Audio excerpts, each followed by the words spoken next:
It's time we celebrated the Australian way of life instead of constantly apologising for our magnificent colonial history, constantly demonising the successes of our pioneering past and ignoring the astonishing human endeavours, talents, ambitions, struggles and personal sacrifices from indigenous Australians, British settler Australians, and of course our extraordinary and exceptional migrant Australians, who together have built the greatest nation on earth. But what exactly is the Australian way of life? Well, it gets harder to define every day, and you certainly won't find it being celebrated or even portrayed accurately on the ABC, in our schools or universities, or in much or most of the mainstream media. When I was growing up in what is now a leafy, tree-lined suburb in the middle of Canberra, we were the last house before nothing but open bush as far as the eye could see. As kids, we played amongst the new houses being built. Empty streets would appear in the paddocks, and then the homes and schools and parks and pools all grew up around us. Dams were built, then shopping malls. They even built a lake where there had only ever been a small river. That was the Australian way of life. Being creative, building, taming the bush, developing. I remember the milk bars in grocery shops and cafes and restaurants springing up in the 70s and 80s, bringing with them an entirely new and fascinating multicultural flavour to the Australian way of life. Back in the 60s and 70s, I remember the long hot summers down at the public swimming pool, the boys flirting with the girls. They were boys and they were girls. Showing off, sunbaking, doing bombs, fun, laughter, sunshine, optimism. And a sense that we could do whatever we wanted. The world was our oyster, literally. Down at the south coast, at places like Browley or Bateman's Bay, after a sweltering day at the beach, you'd sit on the rocks and shuck yourself some fresh oysters and knock back a few ice-cold beers without some officious busybody or sign coming and lecturing you. The Australian way of life in the 60s, 70s and 80s was about freedom, creativity, fun, larrikinism, and glowing pride in our nation. Will we ever get that pride and optimism back? Well, we won't if we don't bloody well try. On Tuesday night, I was privileged to be invited to a wonderful event organised by the Institute of Public Affairs, the IPA. You can visit their website or even join up at ipa.org.au. The occasion, the official launch of the IPA's Centre for the Australian Way of Life. Struth. According to the blurb, the Centre for the Australian Way of Life aims to provide the cultural and intellectual leadership required to maintain and enhance the Australian way of life, to give a voice to timeless Australian values and educate young Australians about their own and their country's magnificent history. Hallelujah! About time too. Think of all the garbage we are currently teaching our kids, teaching them that the world's going to end in a few years' time in some climate change inferno. It'll have to stop raining in Sydney first, by the way. So there's no point in planning and working for your future because there isn't one thanks to climate change. Or teaching them that if they take a bunch of this or those pills, they can turn from a boy into a girl and all their problems and teenage anxieties will disappear along with their genitalia. Depressingly, thanks entirely to the insidious left in this country, the Australian way of life appears to be on life support at the moment. And it needs all the help it can get. And there were some very impressive people who spoke at the Australian Way of Life event, including George Bindley, a Vietnam veteran who fought at the Battle of Long Tan in 1966, and Jacinta Price, who made an amazing speech, as she always does, which began with the superb words that every Australian should be proud and actually use as an acknowledgement of country. She said, "I would like to take this moment to acknowledge and pay my respects to each and every proud Australian in this room tonight." Brilliant stuff. Yeah. Jacinta Price hopefully will be in our Senate soon, within a couple of weeks or a couple of months. Tony Abbott, who will be closely involved with the centre, that, by the way, in the Northern Territory, please remember to vote for her. Tony Abbott, who will be closely involved with the Centre for the Australian Way of Life and who certainly knows a thing or two about the real Australian way of life, made a great speech, as he always does, as did Lachlan Murdoch. Lachlan's speech, written and spoken from the heart, was extraordinary.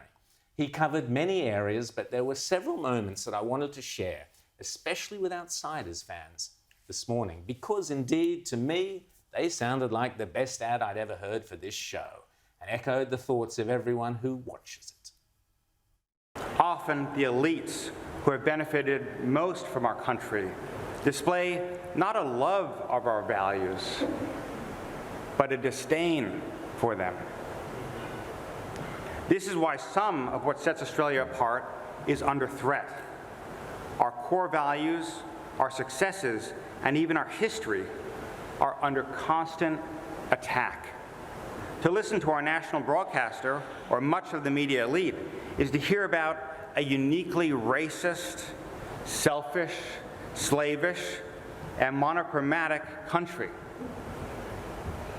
The reality could not be more different. We are one of the most tolerant, generous, independent, and multicultural countries in human history.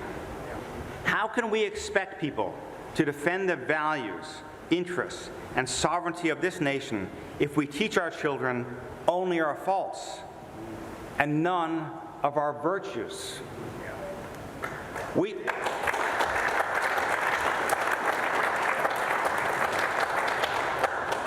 We must arm our young people with the facts and not undermine them with false ideological narratives. Brilliant stuff, and the room absolutely loved it. But Lachlan Murdoch also had some scathing words to say about Australia's response to COVID, and I couldn't agree with him more. 1 year ago, who would have believed that in Australia, a pregnant mother would be arrested for questioning a government lockdown?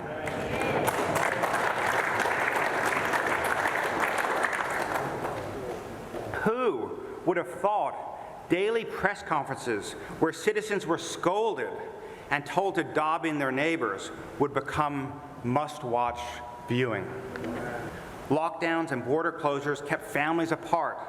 Children were denied face-to-face education. Businesses were crushed. Non-COVID health issues such as cancer screenings were delayed, and mental health was jeopardized. Tweed Heads and Coolangatta were divided like Cold War Berlin. Australian citizens were stranded overseas, banned from coming home, and those at home were not allowed to leave. That's the words we should have heard from our leaders. And Lachlan Murdoch's final words are worth replaying. The COVID-19 lockdowns and emergency health orders took many of these freedoms away. As the pandemic becomes endemic, let's learn from the past 2 years. Did we give too much freedom up? Was it worth it? And let's make sure we get all the rights back we thought we had. Essential to this is our freedom of speech, our freedom to question authority, and to hold our leaders to account. Hear, hear. Yes, we have given up many freedoms. At this election, we must win them back. We must reject the left's nanny state authoritarianism that has done so much damage to this nation and embrace sound conservative values of freedom. Gina Reinhardt, speaking via video, made some equally compelling observations, including about the chronic waste of taxpayers' money being spent on left-wing outfits like the ABC, and how that money could be and should be put towards defending our country instead of the left attacking it, and about the urgent need to slash red and green tape.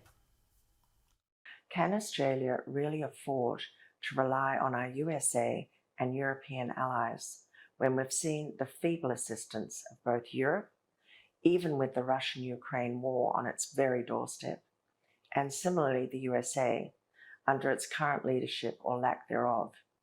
And further questions: would Australians these days even fight for their country like the Ukrainians are? We must also instill in them a love and appreciation for country, so they are willing to preserve it for their children and grandchildren, and so they are willing to defend it, both internally and externally, like our parents and grandparents did. Yes, we must be serious about our defence. Let's be very clear about it and do what we need to do internally as well as externally. The insidious wokeness and green propaganda has deeply affected our schools, universities, media, and our parliaments. Wokeness wants us to be apologetic and ashamed of our country and of those who invest in it. Our governments continue to squander the taxpayers' money, especially at vote buying time with an election approaching, squandering money causing our country to have a massive $1 trillion of debt. Yet our government continues to fund a biased national media outlet almost 6 decades after there was a need for a national media outlet, given the commencement of commercial stations. As I like to say, I couldn't have put it better myself. Yes, it's time we got fair dinkum again about the Australian way of life.